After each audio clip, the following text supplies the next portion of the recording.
So we got to talk about the Barr summary, don't we? Oh, you want to? We have to. How can we not talk about that? Yeah. Are you guys trying to avoid that topic? Oh, I was trying not to do hours of politics, but I love politics talk. I just didn't want to be the guilty guy. You're muted, Taylor. You're muted, just so you know. Thank you. I just got back from the bathroom. What were you talking about? He said he wanted to talk about the Barr summary, Barr being the attorney general who has the Mueller report. Yes. Well, Taylor may know, but the listeners might not know. Mm-hmm. I mean, it's front page news. What about it? They're we shouldn't American, spend too much time on it. Yeah, shouldn't spend too much time. I agree with Woody there, but yeah, we can talk about it. Dude. So I feel like if you're not arguing on the side of like openness and transparency, it's difficult to argue that you're on the side of the right. Barr is a White House appointed attorney general, and he was appointed, in this case anyway, he was appointed mostly because he was very critical of the Mueller investigation in the first place, just like the guy before him, Whitaker, was appointed because he had an idea on how to shut it down. He said he would defund it. That's how Trump is picking his attorney generals. If you don't think that, you're probably But nobody defunded it or shut it down. That's how Trump is picking his attorney generals. He's finding people who are critical of the Mueller investigation. And I don't know what they did. But then he wrote... Specifically, Barr wrote this 17-page memo, basically to the Department of Justice, basically laying out his view of the law, which is that a president can't obstruct justice. That is his point of view, is that because he's president, he literally can't obstruct Mueller justice. didn't even recommend charges for obstruction or collusion. Well, so therein lies my part of it. I would like to know what Mueller wrote in this thing, right? There's a 4-page summary on this thing, and all we have is Barr's interpretation or Barr's summary of the Mueller report. I'd like to see the Mueller report. Yeah, I'm sure they will release it at some point, but undoubtedly there are concurrent legal issues that are named in that report. Like they didn't just stop at looking at Russian shit. They looked all over the place. My guess would be Trump will get hit either during or after his presidency for some financial shit, because I feel like you could pour into any real estate billionaire's financial records and find skeevy shit, because frankly, all billionaires do a bunch of fucking skeevy shit. Remember a couple years ago when those Panama, or not even a couple years ago, when the Panama Papers came out, and it basically showed not just rich politicians, these actors, these financiers, all of these rich elite people were hiding shit in Panama and in other places, and it all got spilled. Oh, but it's not a big deal. It's not a big deal. We're not going to cover this a ton on the news because we are all in the same elite club. We do this, and then we delineate whatever information we choose to give to you. I think you're kind of downplaying the Trump's utter lack of scruples or morals when it comes to how he conducts himself in his business life, as is evidenced by decades. I don't think he's necessarily ethical in his business life, but the way that you said it was every billionaire would be. But they all fucking do, dude. They do. Amazon's not paying taxes. So many of these billionaires are escaping through things. But we're talking about the Mueller thing. My whole point with the Mueller thing is, a few months ago, BuzzFeed reported a bombshell about the Mueller investigation, and within a day, the Mueller team had come out with a representative and said, nope, wrong. And I'm now told to believe that Barr would summarize the entire report and present it. And the Mueller team's going to be quiet. So they have the balls to go up against BuzzFeed. The New York Times came out. Yeah, go ahead, Hutch. I think you're about to say what I am. Funny you mentioned that, though, because the New York Times came out with a story last night where they laid out that associates of people that worked on Mueller's team. I saw that. More vague sources, more this guy says, guy says, the same structure of news story we've gotten for years. These same people have been breathlessly saying, this happened. Hold on, let me just, do you think that the New York Times is just making up sources, or do you think that they would run a story like this if they thought that their sourcing was thin?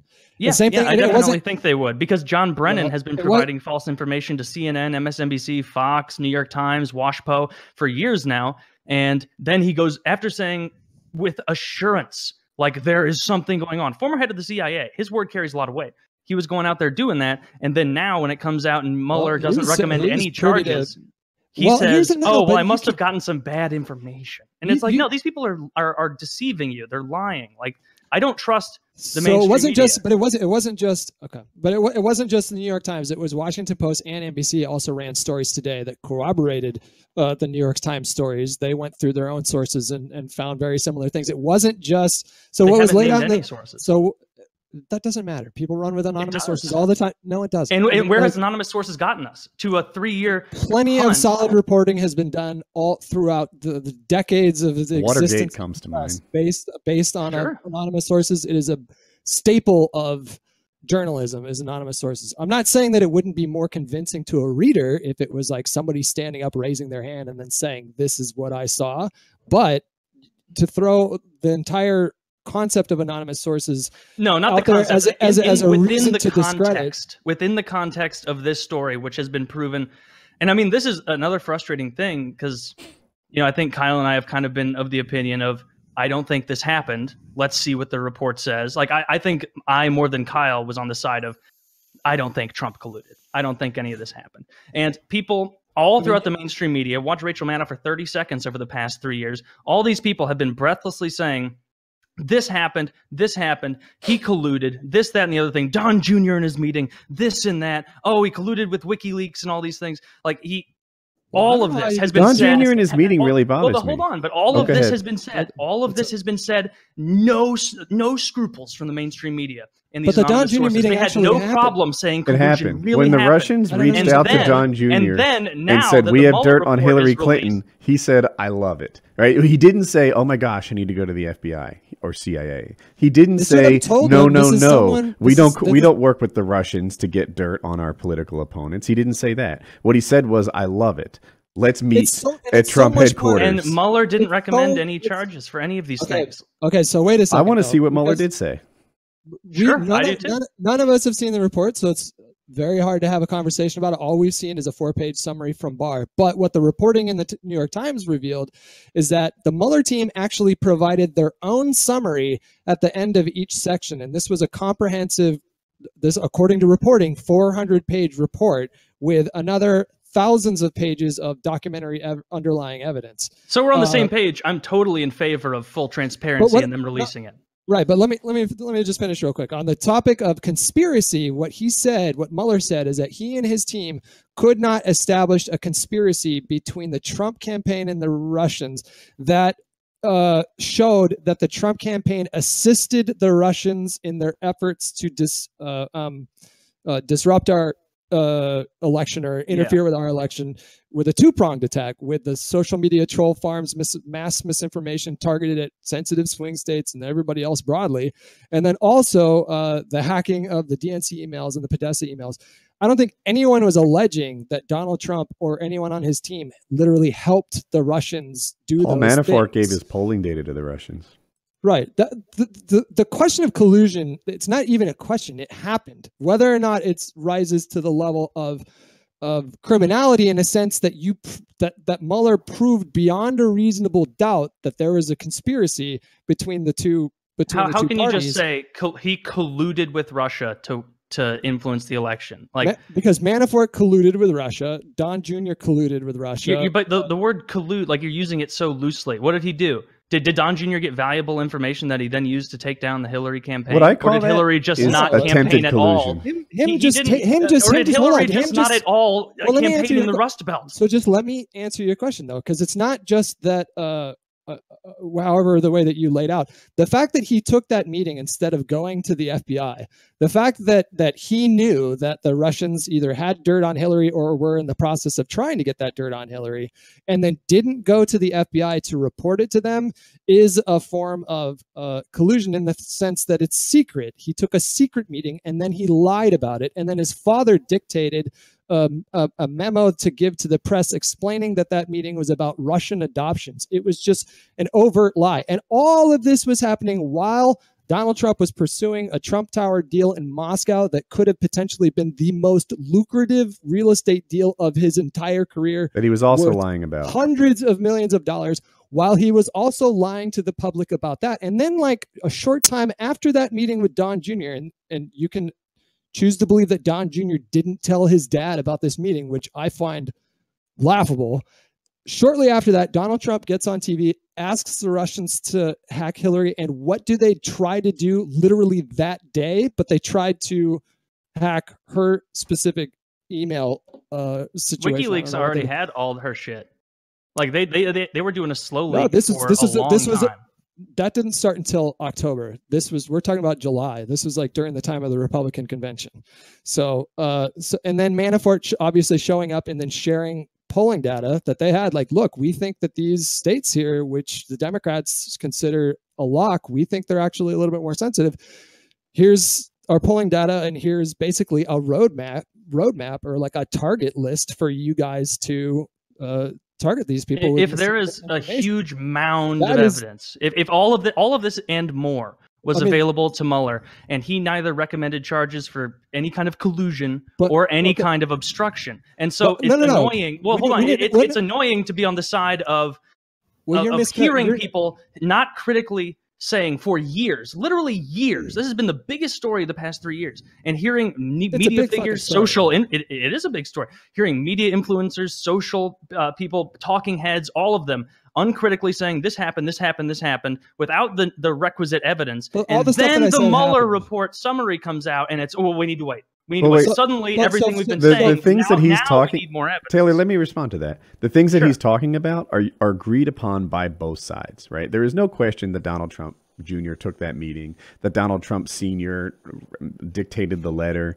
There's no question that Manafort released the polling data to the Russians. There's no question that Donald Trump got in front of the reporters and said, if you hack this, if you find these emails, you'll be richly reported. There's no question that afterwards when they said, are you joking? He said, no, I'm not joking. I'm serious. I want you to do this.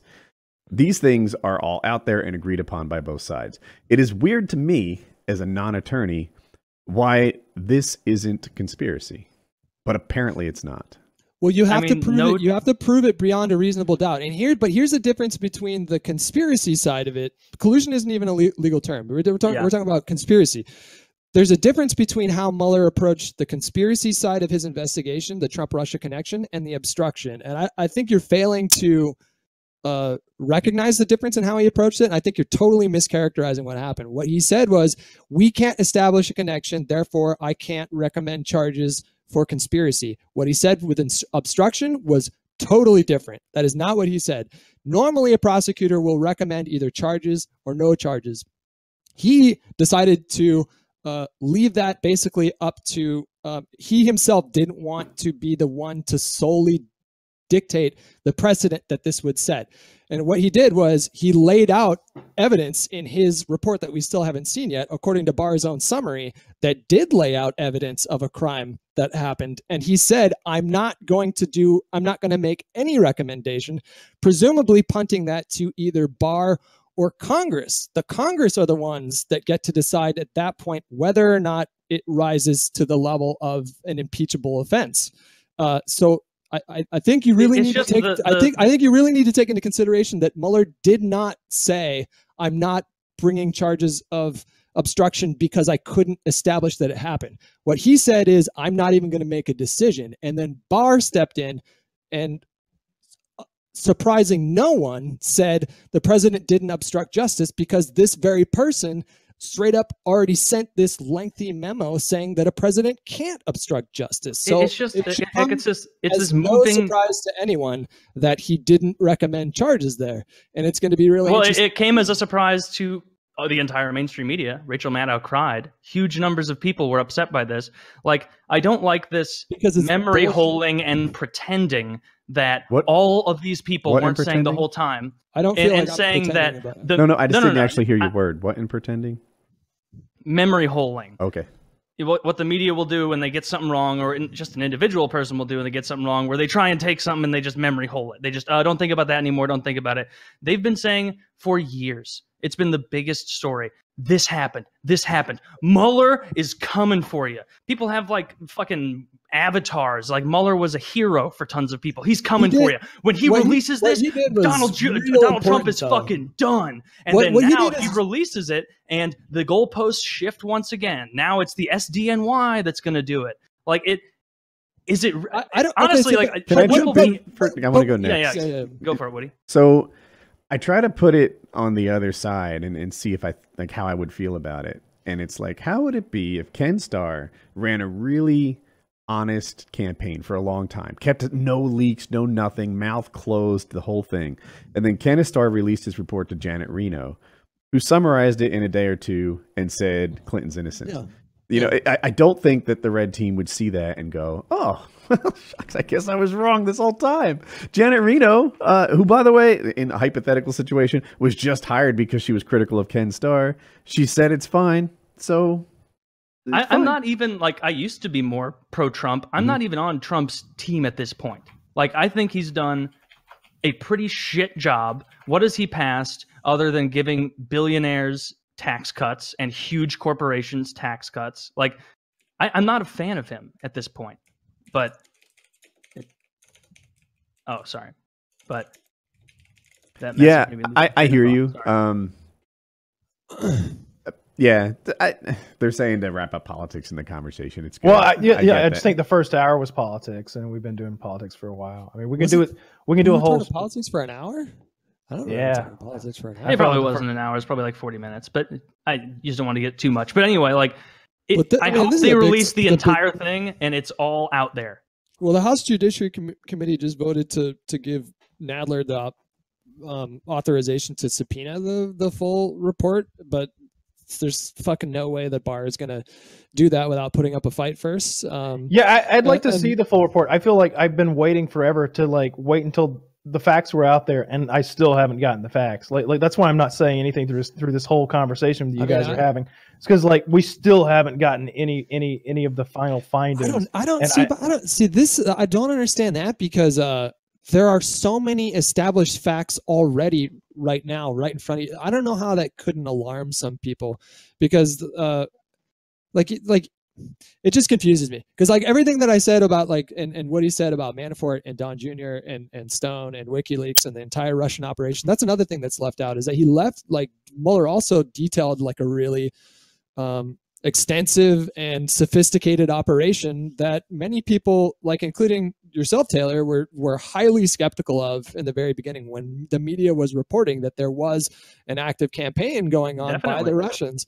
You were one of the people that I remember the last time I was on here, you kind of scoffed at the idea of it happening. And you asked me, what was my evidence? I said, I saw, just go in social media and scroll through the Trump trend and you can see It's not that I don't think that it happened. It's that I think that the influence of it has been largely overstated.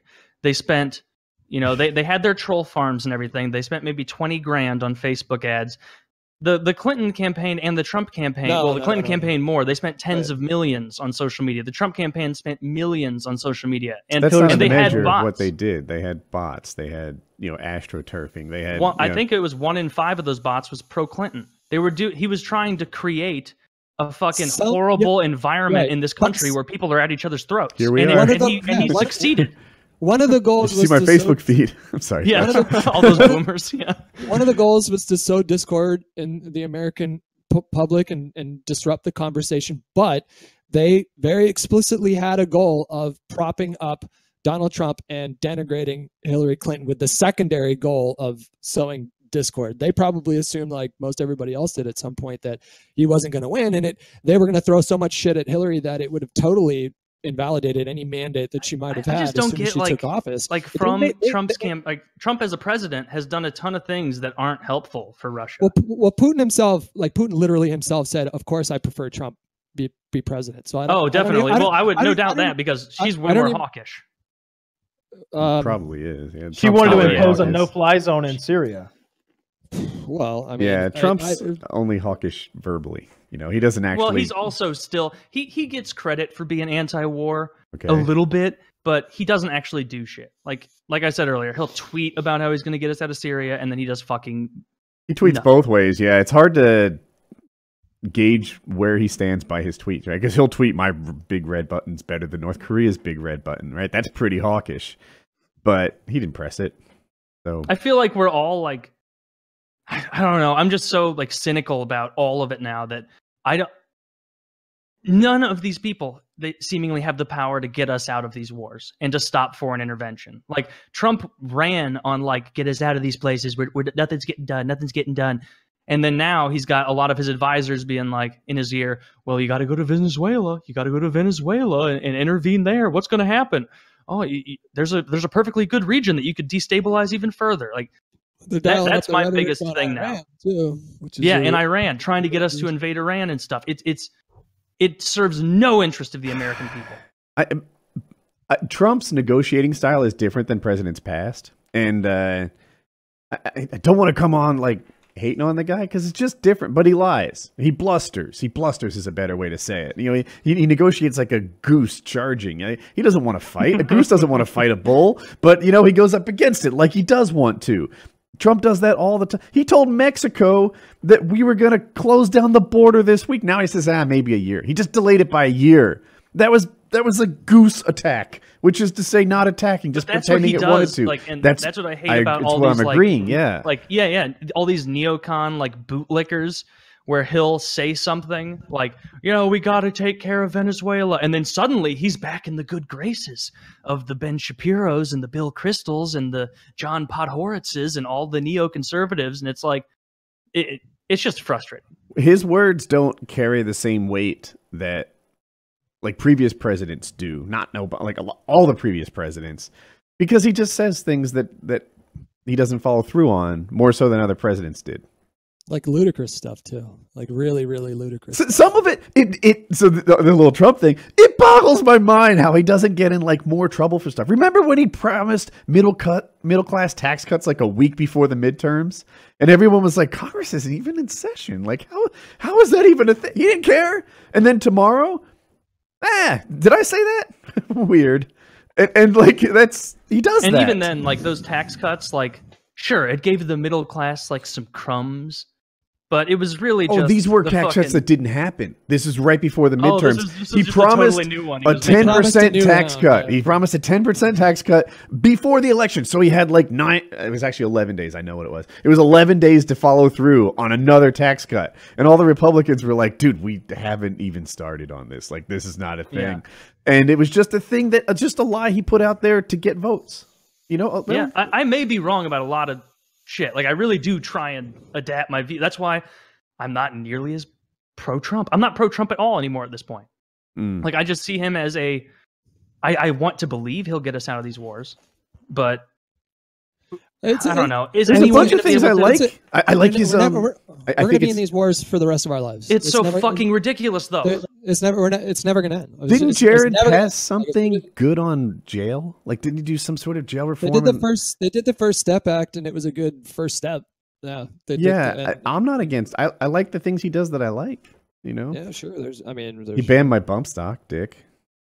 You had a bump stock? I used to. I think that was so funny. Like for 8 years, people were like, "Obama's taking our guns," and then Trump passes more gun control than Obama did in 8 years with the bump stock thing, and the same people are like, "Yeah, I guess I could see the point." Hutch, this is a big deal too, because typically when they pass a gun ban, they pass the sale of that thing. Like you can't sell 30-round magazines anymore. You can't sell assault rifles. Trump banned the ownership of it. If you have it, you need to burn it. You are now a criminal because you have this thing. And it's like a year later, too, or like a year and a half after the Las Vegas shooting. It took him a while. Yeah, but do you have any guns, Hutch? No, I want one though.